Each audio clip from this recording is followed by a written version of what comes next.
پر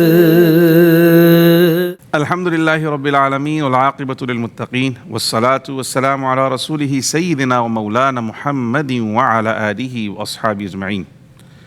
محترم ناظرین کرام، السلام علیکم ورحمۃ اللہ وبرکاتہ۔ درس قرآن بمتعلق شہیدان کربلا کی ایک اور خوبصورت نشست کے ساتھ ہم آپ کے سامنے موجود ہیں، اور یہ قرآن ہمیں اہل بیت اور شہیدان کربلا کے ساتھ اپنا نظریاتی تعلق مضبوط کرنے کی بار بار دعوت دے رہا ہے۔ محبت اسی وقت کامل ہوگی جب ان کے نقش قدم پر چلا جائے گا، ان کی تعلیمات پر عمل کرنے کی کوشش کی جائے گی اور اسی نظریے کو زندہ رکھنے کی کوشش کی جائے گی۔ قرآن مجید فرقان حمید کی کئی آیات بینات جو اللہ سبحانہ و تعالیٰ نے ایمان لانے والے اور پھر ایمان کے لیے کوششیں کرنے والے یعنی جہاد کرنے والوں کی شان کے اندر بیان فرمائی ہیں۔ ہر زمانے میں مسلمان دین اسلام کی تبلیغ بھی کرتے رہے اور دین اسلام کا دفاع بھی کرتے رہے۔ جبھی آج تقریباً 1450 سال سے زیادہ کا عرصہ تقریباً ہونے کو ہے، آج بھی الحمدللہ رسول اللہ صلی اللہ علیہ وسلم کا لایا ہوا یہ دین اور یہ گلشن اسلام اسی طرح مہک رہا ہے، اسی طرح اپنی خوشبوئیں بکھیر رہا ہے، اور آئے دن رسول اللہ صلی اللہ علیہ وسلم کا کلمہ پڑھنے والوں کی تعداد میں اضافہ ہی ہو رہا ہے۔ لیکن آج بھی اور ہر زمانے میں تقاضا یہی ہے کہ جہاں ہم نے زبان سے اقرار کیا ہے لا الہ الا اللہ محمد الرسول اللہ صلی اللہ علیہ وسلم، وہیں اس دعوی ایمان پر ہم نے اپنے کردار کے ذریعے، اپنے اخلاق کے ذریعے، اپنی سیرت کے ذریعے ثابت بھی کرنا ہے کہ الحمدللہ ہم رسول اللہ صلی اللہ علیہ وسلم کے سچے امتی ہیں، اور یہی شہیدان کربلا کی شہادت سے اور ان کے اخلاق و کردار سے ہمیں روشنی اور تعلیمات ملتی ہیں۔ آج جو آیت مبارکہ ہمارے درس کا حصہ ہے وہ سورہ احزاب کی آیت نمبر 6 ہے۔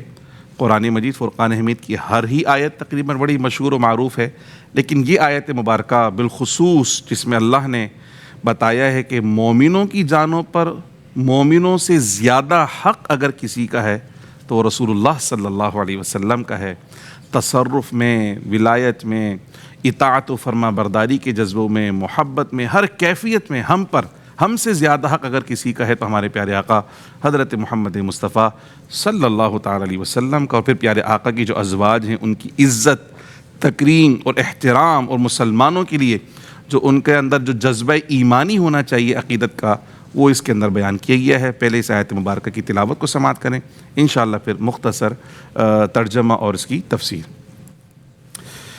اعوذ باللہ من الشیطان الرجیم، بسم اللہ الرحمن الرحیم۔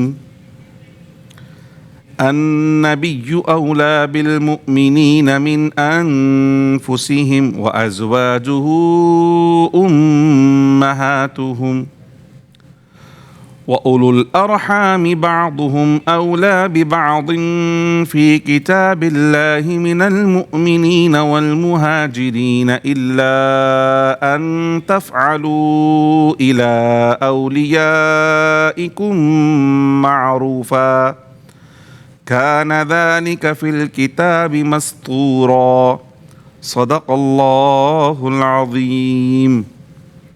ترجمہ: نبی کریم صلی اللہ علیہ وسلم ایمان والوں کی جانوں سے بھی زیادہ ان کے مالک ہیں، اور نبی صلی اللہ علیہ وسلم کی بیویاں ان اہل ایمان کی مائیں ہیں، اور اللہ کی کتاب میں رشتہ دار دوسرے مومنوں اور مہاجروں کی بنسبت ایک دوسرے سے زیادہ قریب ہیں، مگر یہ کہ تم اپنے دوستوں کے ساتھ کوئی نیکی کرو۔ یہ اللہ کی کتاب میں لکھا ہوا ہے۔ سب سے پہلی چیز جو آیت مبارکہ میں اہل ایمان کو بتائی جا رہی ہے وہ یہ کہ ہم آپس میں بھی دیکھتے ہیں کہ ایک باپ اپنی اولاد پر حق جتاتا ہے اور کہتا ہے کہ بھائی چونکہ تم میری اولاد ہو اس لیے تمہارے فیصلے کرنے کا اختیار کسے ہے؟ مجھے ہے۔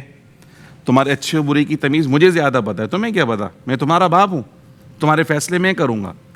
پھر جب وہ کمانے لگ جاتا ہے تو کہتے ہیں تمہاری کمائی پر سب سے پہلا حق میرا ہے، چونکہ میں نے تمہیں پال پوس کر بڑا کیا ہے، تمہیں پڑھایا لکھا ہے، سارے خرچے تو میں نے کیے ہیں۔ تو باپ اپنی اولاد پر کیا کرتا ہے؟ اسے حق جتانا پڑتا ہے کہ بھائی تم میری اولاد ہو، تم پر سب سے زیادہ حق میرا ہے، فیصلے کرنے کے معاملات کے اندر بھی اور تم سے کوئی نفع اگر اٹھانا ہو اس کے اندر بھی، اور تیسرا میں اگر تمہیں کوئی حکم دوں تو میری بات کو تم نے کیا کرنا ہے؟ ماننا ہے، چونکہ میرا حق ہے تمہارے اوپر۔ تو اللہ سبحانہ و تعالیٰ قرآن مجید فرقان حمید میں بتا رہا ہے کہ یہ تو نسبی حق ہے، یعنی باپ کی تکریم، باپ کا احترام، باپ کی بات ماننا یہ اولاد پر لازم ہے، اللہ نے قرآن میں بار بار فرمایا ہے۔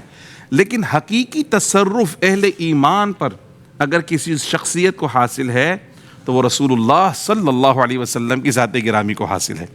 یعنی ہم پر سب سے پہلا حق اگر کسی کا ہے تو کس کا؟ ہمارے پیارے آقا حضرت محمد مصطفیٰ صلی اللہ تعالیٰ علیہ وسلم کا، چونکہ ہمیں ایمان ملا تو رسول اللہ کی برکت سے ملا ہے۔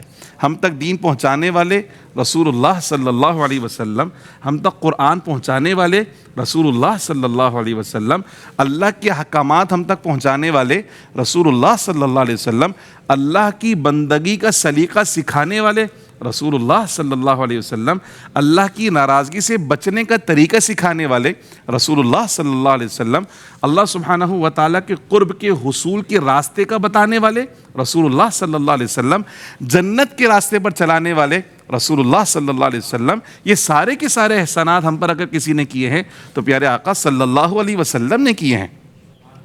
اس لیے اللہ نے فرمایا لقد من اللہ علی المؤمنین اذ بعث فیہم رسولا، کہ اللہ نے جہان بھر کی نعمتیں ہمیں عطا فرمائیں لیکن کسی نعمت پر احسان نہیں جتایا۔ لیکن نبی مکرم صلی اللہ علیہ وسلم کی جب بعثت ہوئی تو کیا فرمایا کہ تحقیق اللہ نے اہل ایمان پر احسان فرمایا ہے، انہیں اپنا حبیب محمد مصطفیٰ عطا فرمایا ہے صلی اللہ علیہ وسلم۔ تو ساری کی ساری نعمتیں جو ہمیں ملی ہیں وہ پیارے آقا صلی اللہ علیہ وسلم کی برکت سے ملی ہیں، آپ کے ذریعے سے ملی ہیں، اس لیے ہم پر سب سے زیادہ حق کس کا ہے؟ رسول اللہ صلی اللہ علیہ وسلم کا۔ اب اگر ہم دیکھیں کہ جانوں کے مالک ہمارے پیارے آقا صلی اللہ علیہ وسلم ہیں، تو جیسے میں نے پہلے عرض کی کہ جب کوئی فیصلے کی بات آتی ہے تو باپ کیا کہتا ہے کہ چونکہ تم میری اولاد ہو تو حق کس کو حاصل ہے؟ مجھے حاصل ہے فیصلہ کرنے کا۔ اسی طرح اہل ایمان کے مالک رسول اللہ صلی اللہ علیہ وسلم، تو اہل ایمان کی تمام تر معاملات میں فیصلہ کرنے کا حق اس کو حاصل ہے؟ رسول اللہ صلی اللہ علیہ وسلم۔ اور اہل ایمان پر لازم ہے کہ پیارے آقا صلی اللہ علیہ وسلم کے فیصلے کو مانیں اور تسلیم کریں۔ جو رسول اللہ کے فیصلے کو تسلیم نہیں کرے گا، اللہ سبحانہ و تعالیٰ نے فرمایا کہ وہ اللہ اس کے رسول کی بارگاہ میں مقبول نہیں ہو سکتا، اس کے پاس اختیار ہی نہیں ہے کہ اپنی رائے اختیار کرے۔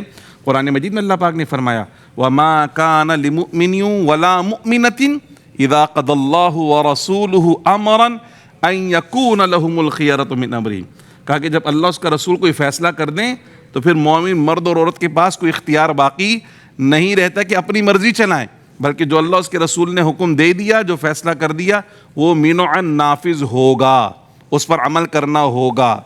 اسی طرح اطاعت کی بات آتی ہے، فرما برداری کی بات آتی ہے۔ تو اگر مجھے کوئی شخص کسی کام کرنے کا حکم دے تو میں دیکھتا ہوں جی میرا بھلا ہے تو میں کام کروں گا، اگر میرا بھلا نہیں ہے تو میں وہ کام نہیں کروں گا۔ لیکن رسول اللہ صلی اللہ علیہ وسلم چونکہ ہماری جانوں کے ہم سے زیادہ مالک ہیں، تو آپ کی اطاعت میں ہمیں اختیار نہیں دیا گیا کہ چاہے تو اطاعت کرو چاہے تو نہ کرو، بلکہ اللہ پاک نے فرمایا اطیعوا اللہ واطیعوا الرسول، اللہ کی اطاعت کرو، اللہ کے رسول کی اطاعت کرو۔ اور دوسری جگہ تو اللہ پاک نے واضح طور پہ فرمایا من یطیع الرسول فقد اطاع اللہ، کہ اللہ کی اطاعت تو وہی کرتا ہے جو رسول اللہ کی اطاعت کرتا ہے۔ تو رسول اللہ کی اطاعت کو اللہ نے اپنی اطاعت قرار دیا ہے، رسول اللہ سے بیعت کو اللہ نے اپنی بیعت قرار دیا ہے، تو رسول اللہ صلی اللہ علیہ وسلم کی اطاعت میں بھی کوئی اختیار حاصل نہیں ہے۔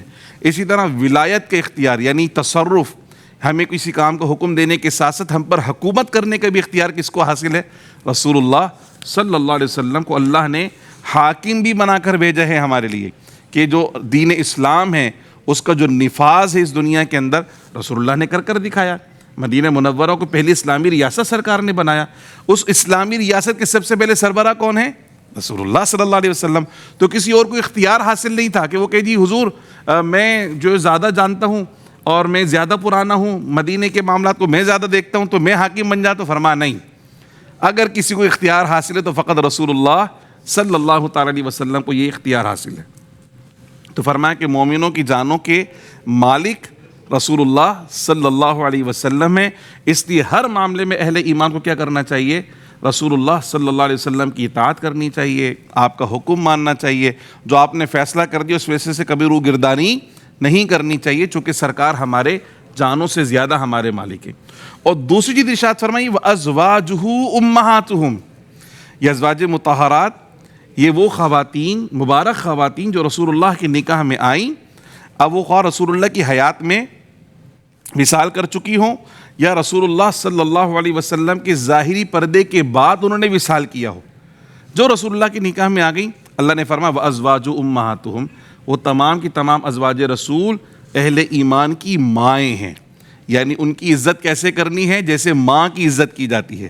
احترام کیسے کرنا ہے؟ جیسے ماں کا احترام کیا جاتا ہے۔ اب اس کے اندر جو بالخصوص ازواج مطہرات کو ماؤں کا درجہ دیا گیا نا، یہ اہل ایمان پر بڑا خاص فضل ہے، اور اس فضل کو ہم ایسے دیکھ سکتے ہیں کہ علم کا وہ حصہ جو رسول اللہ صلی اللہ علیہ وسلم کی خانگی زندگی سے متعلق تھا، وہ تو ازواج مطہرات بیان کریں گی۔ گھر کے واقعات، پیارے آقا کے وہ طریقہ جو آپ نے اپنی ازواج کے ساتھ محبت کا اور پیار کا اور احترام کا، اور جو تعلیمات ان کو عطا فرمائیں، وہ تمام صحابہ کے سامنے نہیں تھیں۔ امت تک وہ بات اگر پہنچے گی تو کس کے ذریعے پہنچے گی؟ ازواج مطہرات کے ذریعے۔ اب اگر ازواج مطہرات کا یہ تعلق اہل ایمان کے ساتھ نہ ہوتا تو بیچ میں ایک جھجک تھی کہ وہ سیکھیں، صحابہ سیکھیں گے تو کیسے سیکھیں گے، لیکن اب تمام صحابہ کرام پر یہ بات واضح ہو گئی کہ یہ ازواج مطہرات تمہاری ماں ہیں، تو جس طرح اپنی ماں کے پاس جاتے ہو سیکھنے کے لیے، بات سیکھنے کے لیے، معلوم کرنے کے لیے، تو یہ تمہاری ماں کے مقام پر، ماں کی حیثیت میں ہے، اس دین سے دین سیکھنے کے لیے جا سکتے ہیں۔ یہی وجہ ہے کہ بڑے بڑے صحابہ کرام، جو بڑے اجلہ کابر صحابہ کرام ہیں، وہ بھی رسول اللہ صلی اللہ علیہ وسلم کی کوئی حدیث سیکھنی ہوتی تھی تو ام المؤمنین سید عائشہ صدیقہ رضی اللہ تعالیٰ عنہ کے پاس جایا کرتے تھے۔ ایک بڑا حصہ احادیث کا ام المؤمنین نے پہنچایا امت تک، بڑی حکمت کی باتیں پہنچائیں۔ تو یہ جو وسیلہ بنا امت تک یہ باتیں پہنچنے کا، تو یہ حکم بنا کہ جب تمام اہل ایمان، یعنی سیدنا عمر فاروق بھی کہہ رہے ہیں کہ میری ماں ہیں، سیدنا عثمان غنی بھی کہہ رہے ہیں کہ یہ میری ماں ہیں، سیدنا علی فرما رہے ہیں کہ یہ میری ماں ہیں، سیدنا ابو ہریرہ فرما رہے ہیں کہ یہ میری ماں ہیں، تو بڑے بڑے صحابہ کیا کہہ رہے ہیں بھئی ہماری ماں ہیں۔ اس لیے وہ علم دین حاصل کرنے کے لیے ایک بڑا واسطہ اور وسیلہ بنا، تاکہ پوری امت تک وہ جو احادیث ہیں، وہ جو احکامات ہیں جو ازواج مطہرات کے پاس ہیں، وہ بڑی خوش اسلوبی کے ساتھ پہنچ سکیں۔ اس میں کچھ استثناء ہیں تھوڑا سا، جیسے عام جو خواتین ہیں وہ جب کسی کے نکاح میں ہوتی ہیں، ان کے شوہر اگر انتقال کر جائیں تو ان کا نکاح ختم ہو جاتا ہے، پھر وہ عدت گزارنے کے بعد کسی اور سے نکاح کر سکتی ہیں۔ لیکن رسول اللہ صلی اللہ علیہ وسلم کے جو ازواج ہیں، وہ حضور کے ظاہری وصال کے بعد بھی کسی سے نکاح نہیں کر سکتی، وہ رسول اللہ صلی اللہ علیہ وسلم کی ازواج ہی شمار ہوں گی، ان کے لیے کسی اور سے نکاح کرنے کی اجازت، تو یہ امت میں سے کوئی شخص انہیں نکاح کا پیغام نہیں دے سکتا۔ اچھا، پھر ایک استثناء یہ ہے کہ کسی شخص کی والدہ جو ہیں، کسی شخص کا انتقال ہو جائے اور والدہ جو ہے اس کے وارثین میں اگر ہیں تو والدہ کا حصہ بنتا ہے ترکے میں، لیکن یہاں پر امہات المؤمنین، مومنوں کی ماں ضرور ہیں، لیکن اس مرحوم مسلمان کی ترکے میں امہات المؤمنین کا حصہ نہیں بنے گا۔ پھر ارشاد فرمایا کہ وَأُولُو الْأَرْحَامِ، جو رشتہ دار ہیں، جو اللہ نے خونی رشتے ہمیں عطا کیے ہیں، وہ ان کی بڑی اہمیت ہے اسلام کے اندر۔ اچھا، ابتدائی اسلام میں کیا تھا؟ جب رسول اللہ ہجرت کر کے تشریف لے کر آئے تھے تو پیارے آقا نے انصار اور مہاجرین میں مواخات کا رشتہ قائم کیا تھا، بھائی بھائی بنا دیا تھا، اور ایسے بھائی بھائی تھے کہ ایک دوسرے کی وراثت کے اندر بھی حصہ ان کو ملتا تھا، رشتہ داروں کو نہیں ملتا تھا لیکن مواخات والوں کو حصہ ملا کرتا تھا۔ تو یہاں پر فرمایا کہ اب یہ مواخات والوں کو وراثت میں حصہ نہیں ملے گا بلکہ رشتہ داروں کو حصہ دیا جائے گا۔ وَأُولُو الْأَرْحَامِ بَعْضُهُمْ أَوْلَىٰ بِبَعْضٍ فِي کتاب اللہ، تو رشتہ داروں کا حق زیادہ ہے، مہاجرین اور انصار کا حق بعد میں ہے۔ اب یہاں منع تو فرما دیا کہ میراث میں، ترکے میں حصہ کس کو ملے گا؟ رشتہ داروں کو، لیکن جس کا حصہ نہیں ہے اس کو مطلقاً محروم کرنے کا حکم نہیں دیا، بلکہ فرمایا إِلَّا أَن تَفْعَلُوا إِلَىٰ أَوْلِيَائِكُمْ مَعْرُوفًا، جن کو ہم نے منع کر دیا ہے، اگر ان کو بھی کچھ نہ کچھ محبت میں، بھائی چارے میں، دوستی میں کچھ نہ کچھ اگر تم مال دے دیتے ہو تو یہ بھی معروف ہے، یہ بھی نیکی کی بات ہے اور اللہ کی بارگاہ میں مقبول، اور اس پر تمہیں اجر دیا جائے گا۔ اور یہ جو احکامات ہیں یہ کوئی نئی چیزیں نہیں ہیں، بلکہ فرمایا کانا ذالک فی الکتابی مستورا، یہ احکامات لوح محفوظ کے اندر بھی اسی انداز میں لکھے ہوئے ہیں کہ رسول اللہ مومنوں کی جانوں کے زیادہ قریب اور ان کے مالک ہیں، رسول اللہ کی ازواج تمام اہل ایمان کی مائیں ہیں، اور جو رشتہ دار ہیں انہیں ترکے میں سے حصہ دیا جائے گا، اور جن کا حصہ نہیں بنتا اگر انہیں بھی کچھ نہ کچھ دے دیا جائے تو اللہ اس پر بھی نیکی اور اجر عطا فرمائے گا۔ تو یہ آج کا ہمارا درس قرآن کا سلسلہ تھا، جس میں ہم نے رسول اللہ صلی اللہ علیہ وسلم اور آپ کی ازواج مطہرات جو کہ سرکار کی اہل بیت کے اندر شامل ہیں، ان کی عزت، تکریم اور اکرام اہل ایمان پر کتنی لازم ہے، اس کے متعلق ہم نے آج کا درس شامل کیا ہے۔ اب جو ہمارے ساتھی اسٹوڈیو کے اندر موجود ہیں، انشاءاللہ اس درس کے حوالے سے ہم ان کے سوالات کو شامل کرتے ہیں۔ السلام علیکم ورحمۃ اللہ۔ وعلیکم السلام ورحمۃ اللہ۔ مفتی صاحب، جیسا کہ اس آیت میں ہم نے حسن سلوک کے بارے میں پڑھا، تو خونی رشتہ داروں کے ساتھ حسن سلوک کیسے کیا جائے اس کے بارے میں ارشاد فرما دیجیے۔ ماشاءاللہ بہت خوبصورت سوال ہے اور عصر حاضر سے بڑا ریلیٹڈ سوال ہے۔ آپ یوں دیکھیں کہ اللہ سبحانہ و تعالیٰ نے جو ہمیں دین عطا فرمایا نا، یہ کامل دین ہے، ایک مکمل دین ہے، اور اس میں صرف یہ نہیں فرمایا کہ بس اللہ کی عبادت کرتے رہو باقی سب کو چھوڑ دو، فرمایا نہیں، اللہ کا بھی حق ہے، تمہارا اپنی ذات کا بھی تم پر حق ہے، جو رشتہ دار ہیں ان کا بھی حق ہے، ماں باپ کا بھی حق ہے، بیوی کا بھی حق ہے۔ یعنی یہ واحد دین ہے جو کہتا ہے کہ تم اپنے حقوق ادا کرو، اللہ تم سے ویسے ہی راضی ہو جائے گا، اور جب حقوق العباد ہم ادا کر رہے ہوتے ہیں تو اللہ سبحانہ و تعالیٰ اس پر بھی ہمیں اجر عطا فرما رہا ہوتا ہے۔ تو رسول اللہ صلی اللہ علیہ وسلم کی سیرت مبارکہ میں ہم یہ دیکھتے ہیں کہ باقاعدہ حسن سلوک کے مظاہر نظر آتے ہیں۔ اسی طرح اہل بیت نبوت کے ہم معاملات کو دیکھتے ہیں، حسن سلوک کے مظاہر نظر آتے ہیں، رشتے نبھاتے ہوئے نظر آتے ہیں، یہاں تک کہ سرکار نے فرمایا کہ اللہ نے رشتے جوڑنے کا حکم دیا ہے، جو رشتہ توڑے گا، رشتے کاٹے گا، وہ جنت میں داخل نہیں ہوگا۔ پیارے آقا صلی اللہ علیہ وسلم نے جو طریقہ ہمیں عطا فرمایا، جو قرآن کی تعلیمات سے ہمیں پتہ چلتا ہے کہ بھئی اگر کوئی ضرورت مند ہے رشتہ داروں میں تو ہم کسی غیر کو دیں گے تو اس پہ ایک اجر ملے گا، اور رشتہ دار کو دیں گے تو ڈبل اجر ملے گا، ایک دینے کا اجر، دوسرا رشتہ نبھانے کا اجر ملے گا۔ تو بار بار ہمیں حکم دیا کہ آتی ذل قربا، جو قریبی رشتہ دار ہیں پہلے ان کا حق ہے، کھانے میں، خرچ کرنے میں، مال دینے میں، مشورہ دینے میں، خیر خواہی کرنے میں، سب سے پہلا حق رشتہ داروں کا ہے۔